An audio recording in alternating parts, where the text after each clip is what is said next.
Ah, sa subong nalipay gid ako. I think katahom siyang nagkatabo sa syudad. Ang aton nga mga BPOs sige-sige gid, no. And we have more or less 36,000 already call center agents. May duwa pa ka building nga gina paubra ang sa Mega World, 12 stories na. And ang nabatian ko daw, why pa gani na matapos, pero puno na sang BPO na kontrata, no? Ang uli ko na batian man, ang sa SM, ang strata, manog patindog man na sang second tower nila. Ang diriya sa Pavia, may apat ka buildings man para sa call centers ang ipaubra ang Robinson, kag ang isa ginaubra na. So, ang trabaho para sa aton nga mga kabataan nga nagagraduates, sige-sige ni diri sa aton sa syudad. I'm so happy that employment opportunities are available para sa aton nga mga kabataan. The same time, with a very good business climate, daw sige-sige ang investments. For the next 3 years, ang aton grupo may campaign promise na to increase taxes for the next 3 years. So para na sa business kag real property taxes. Nakita naton even without increasing taxes, nagsaka ang aton collections because of the new businesses coming in. Amo na may ara pag kita incentives, no? Starting this year, and kung sino ang mapatindog for the next 3 years, may 3 years nga incentives.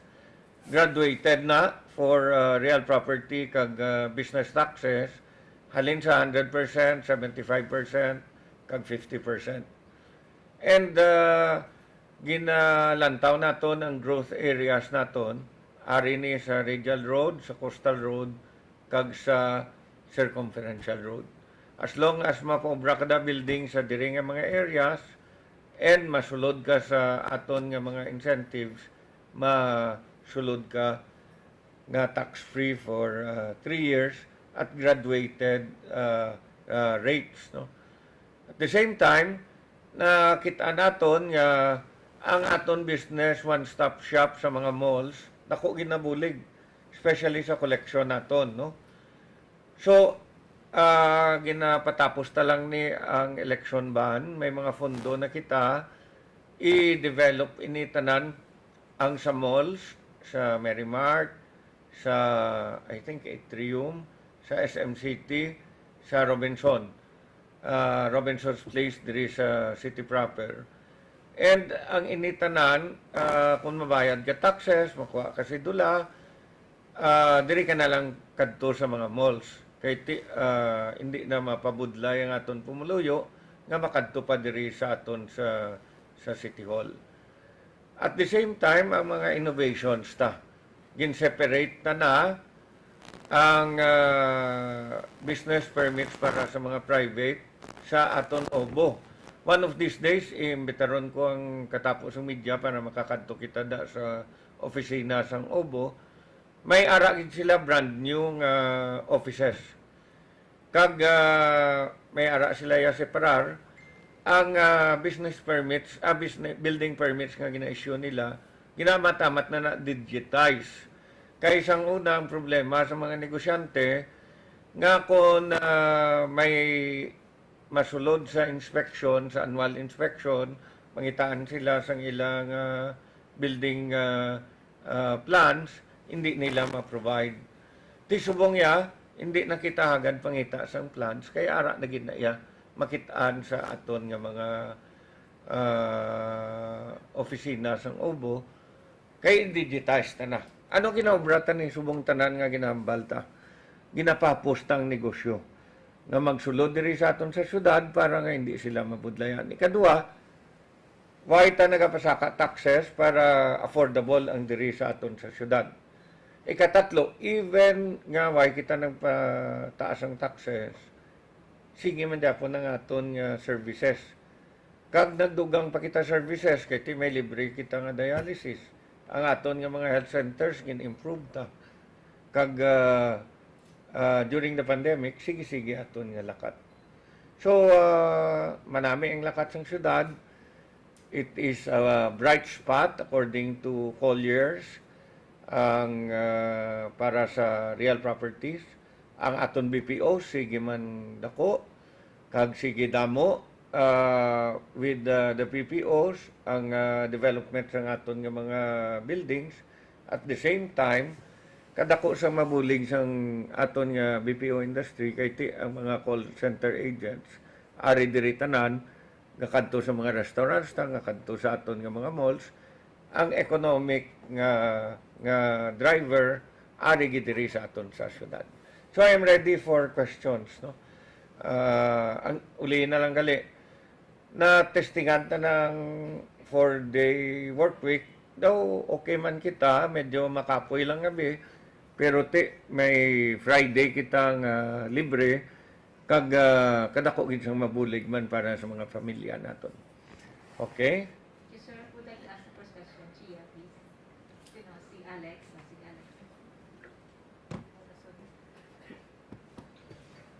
Good morning, Mayor. Ang aton nga DOH, including the national government, may plan sila nga mabutang sa expiration date for the vaccine cards na to, Mayor. Your take on this? Mga butang sila. Expiration date for the vaccine card. Maayo man na. Parang then everyone will be aware. At the same time, ang akon ginalantaw gid. Do kinahanglan gid kita magtulod sang boosters, no? Kaya nga aton nga rate sa syudad, although maayo na nga aton nga primary doses, ang vaccination ta do ang boosters naton do hindi pagid maayo. So, I think together with the OH, dapat kampanyahan tagid ang boosters. Ako agree ko nga ang vaccination naton i-require na ang boosters kag may expiration. So, what will happen here? Though sige-sige pang bakuna na to. Parang daw nag-allow na to sila second booster shots for those who are immunocompromised, kag senior citizens, no? So, siguro, matamat na lang na yun siguro. Do we have plans yet sa muna, Mayor? Sa second dose? Sa second dose booster, timawlat gid kami sa ILAYA guidelines, no? Although, I would like to encourage everyone nga mag-second dose gid kay ang efficacy sang vaccines kapanaog. So, maybe after 3 months, dapat may second booster ka.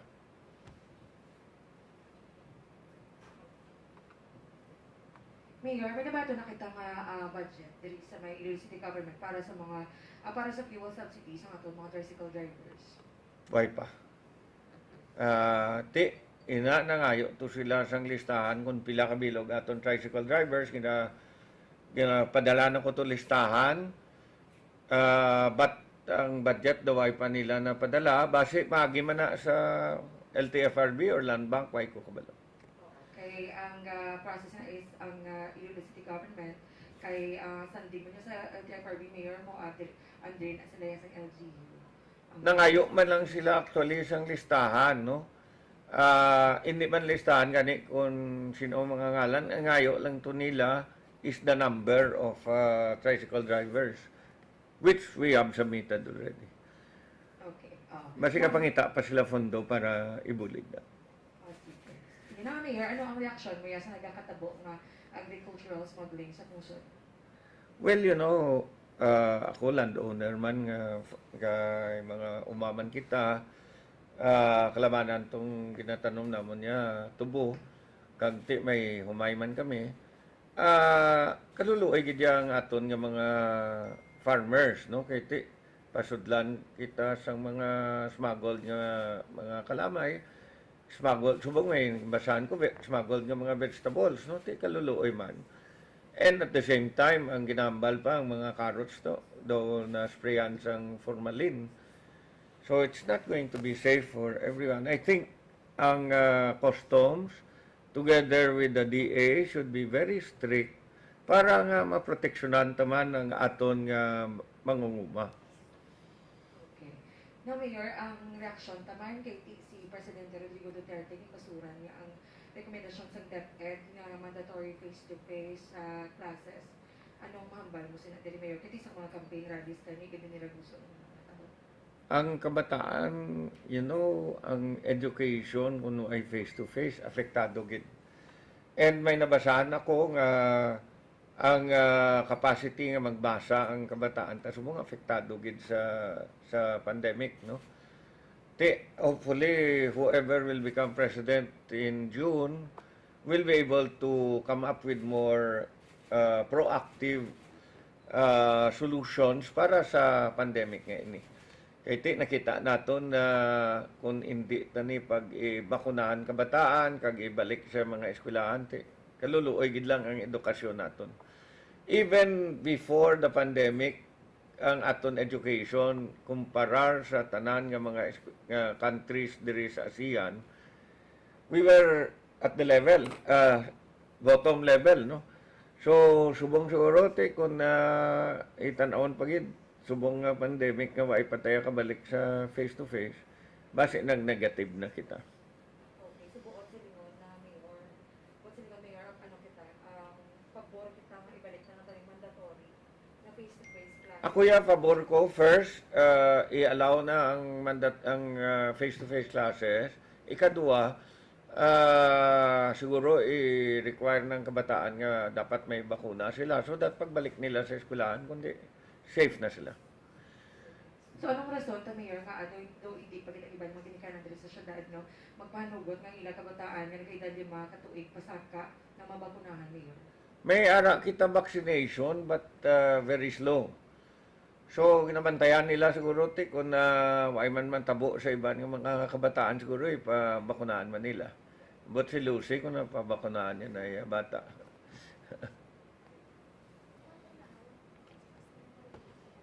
Sir, may question na si Joel Campo Vincent.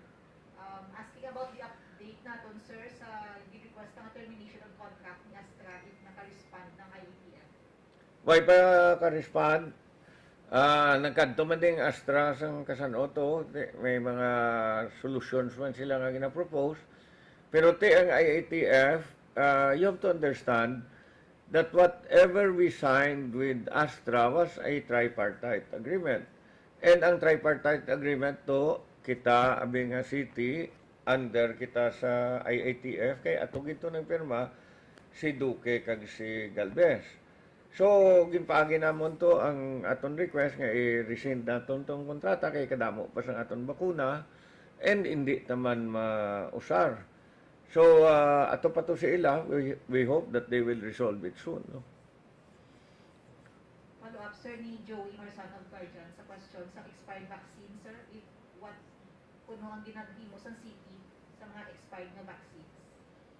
Well, ang expired nga vaccine, may ara kita expired nga vaccine nga ginpadala diri sa IATF, ang Janssen. Ginabalik na tanan sa DOH, no? And tanan nga bakuna nga hindi ta mausar, ginabalik ta sa DOH. So sila na dayon ang nag-dispose kung ano gid man ang ila pag-treat sila. Glenda, sir, panay news, update on our COVID cases. Tamo ko ba lang nagapatest or naganubo na ang numbers ang nagapatest? May nagapatest man, ang iban ginapatest sila because required sila magbalik sa trabaho. Kahit naglakat sila somewhere, dason pagbalik nila, ipa-test sila. Ang iban symptomatic, but kagapon zero na kita, dason daw subong zero na lang. Ang aton active cases sa subong is only pila to? 34, no? Atag sa akon nga 34. 34 lang. So, kapanaog ng cases, I think slowly madula na ni. Kapin pa kung may ano na kita. Ano gani na? Booster, no? Parang madula na. Sa dason nga semana, gali si Governor Contreras maten sa aton flag ceremony, kahit may mga seedlings to siya sang Iloilo tree. i-turn over ya sa aton kag kita man mahatag man sang mga seedlings nga makuha taman nga para mausarya man dito. Ang mga plaza tani nga ginapaobra gatanom kita diri mga dama de noche, mga ilang-ilang, mga sampagita para mahamot ang aton nga mga plaza kung maglibot-libot ang aton nga mga pumuluyo, no. Nami na aton nga Plaza Libertad, nagkadto ko to sa Haro, ginaobra na to. Sa Arevalo, ginaobra naman. Ang Molo, ginaobra naman. I think by last quarter of this year, matahog na gintanan nga plaza. Hi Mayor, good morning. Balikan ko lang about sa BPO sector naton. You said nga it's booming. Anong mga ginaobra nga programs siya sa government para sa aton nga mga BPO sectors kay utamo man nga reklamo nga ang aton nga mga call center agents nabulyan sila mag-travel pa puli. Ang isa lang ka issue sa mga BPO agents nga kung gabi kabudlay na sila magkuha sa lakyan, no. Buligan niya sila sa mga BPO, sa mga call centers, nag-arkila ang call center sa mga vans, kag ginapangdulong ni sila sa balay nila. Ang aton anong ginabulig ta, you know, the past few weeks, sunod-sunod din kadto sa mga BPO, no, mga foreigners. Kay nalipay gid sila all over the Philippines. I think ang Iloilo nga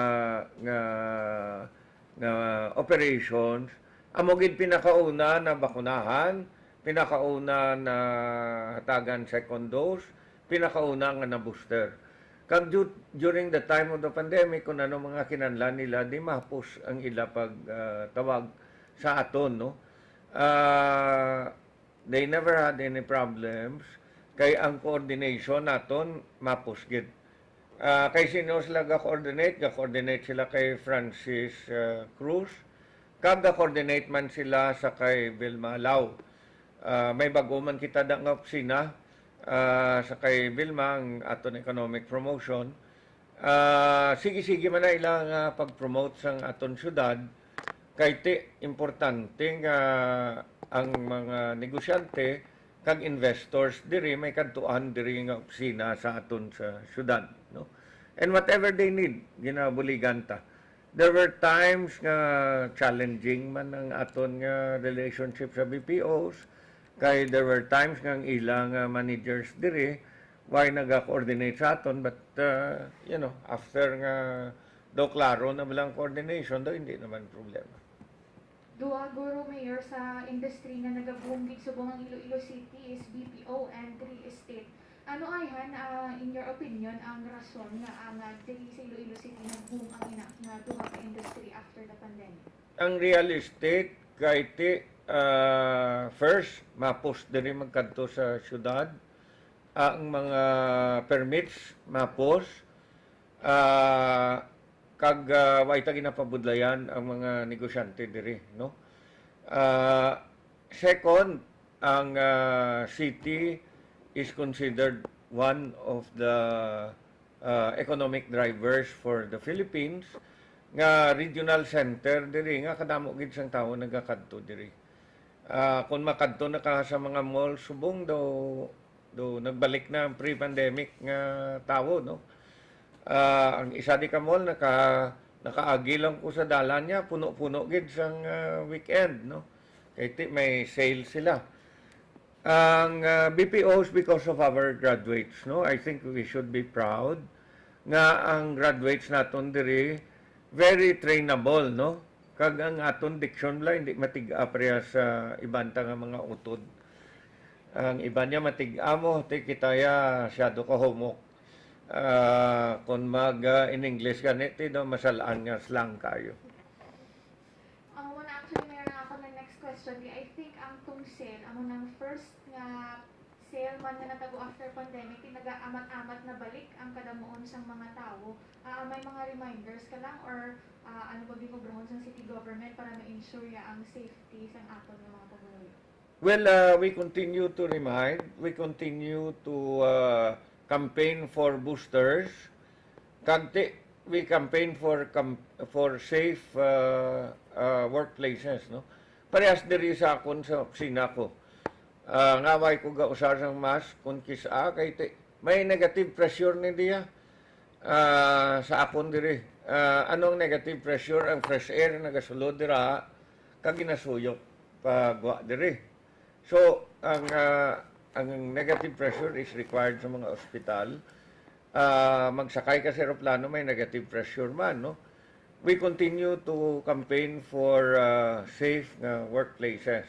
Ang aton diri nga ipaubra nga Iloilo City Government Center diri sa aduana, may ara kita dira boss.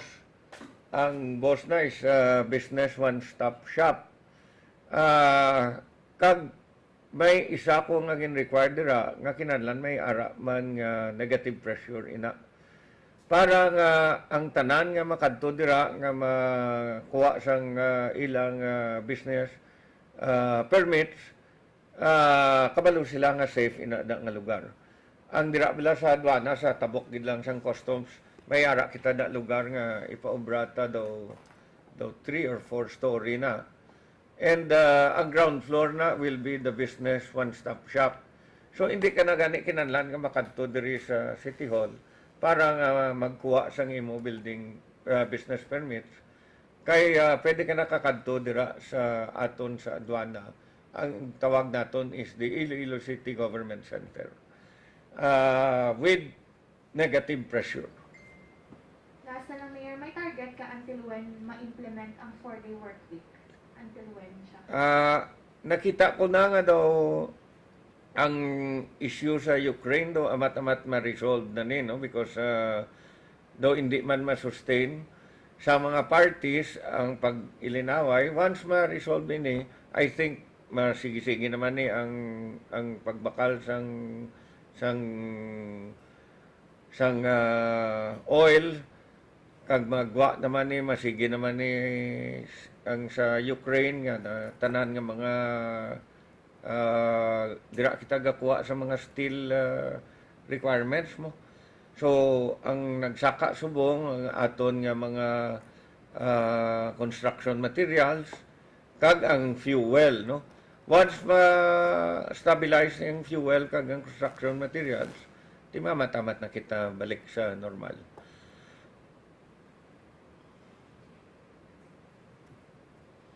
Now, Mayor, ang Cebu City, ang ilang alkalde iya nag-anunsyo nga ti bukas na gid sa tanan nga events ang ilang syudad.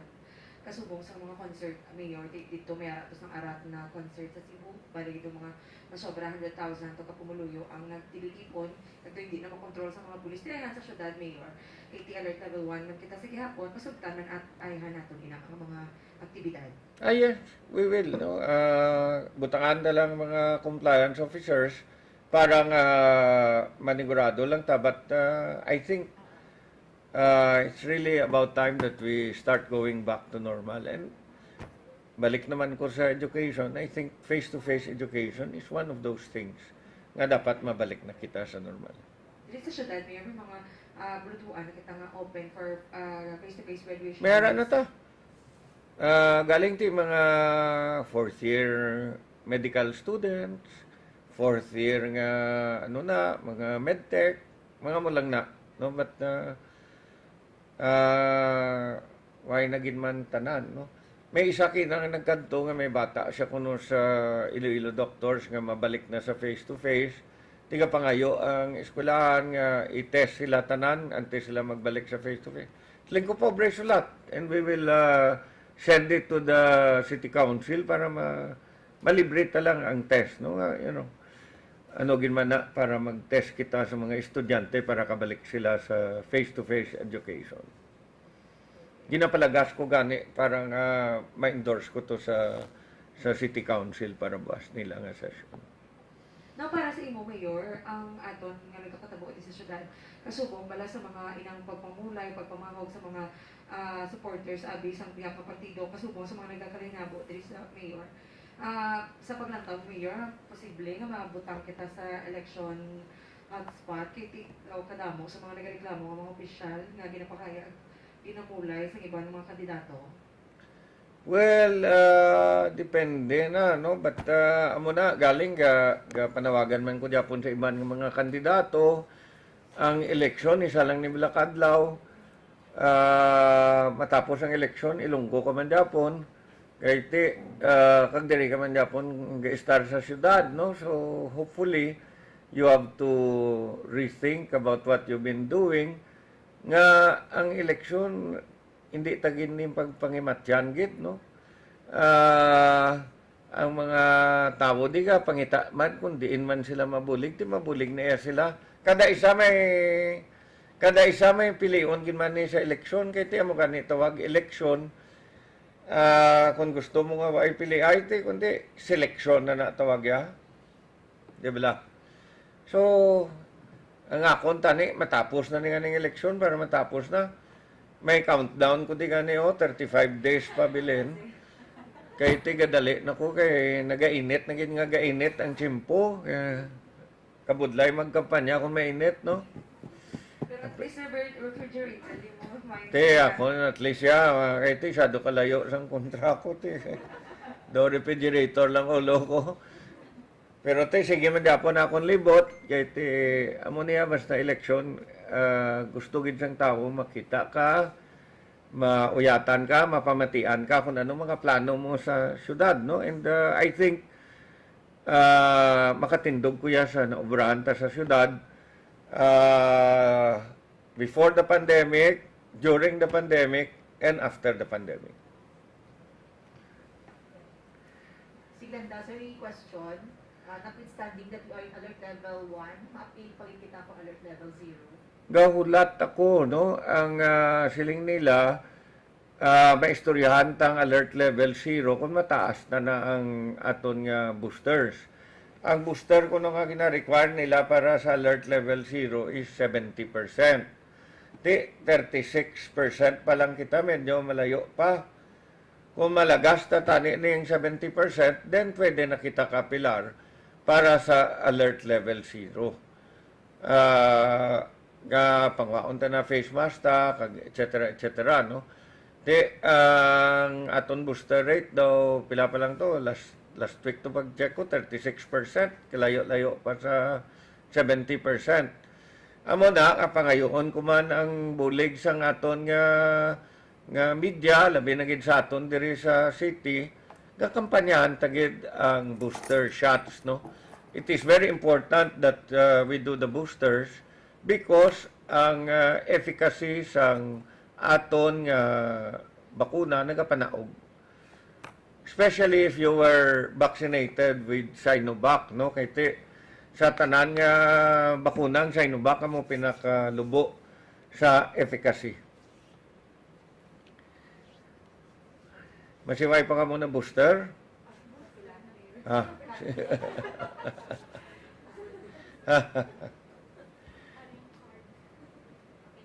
Okay na. So, gapaslamat gid ko. I think so far ang aton nga 4-day work week na Mayo man, gakampanya man ko Japon sa aton nga booster shots because hindi pa kita mataas, no? 36% is still a long way para nga maka-appeal na kita sa alert level 0 nga gina-require nila makalabot kita 70%. So thank you gid kag mayang ugtugid sa tanan. Thank you gid.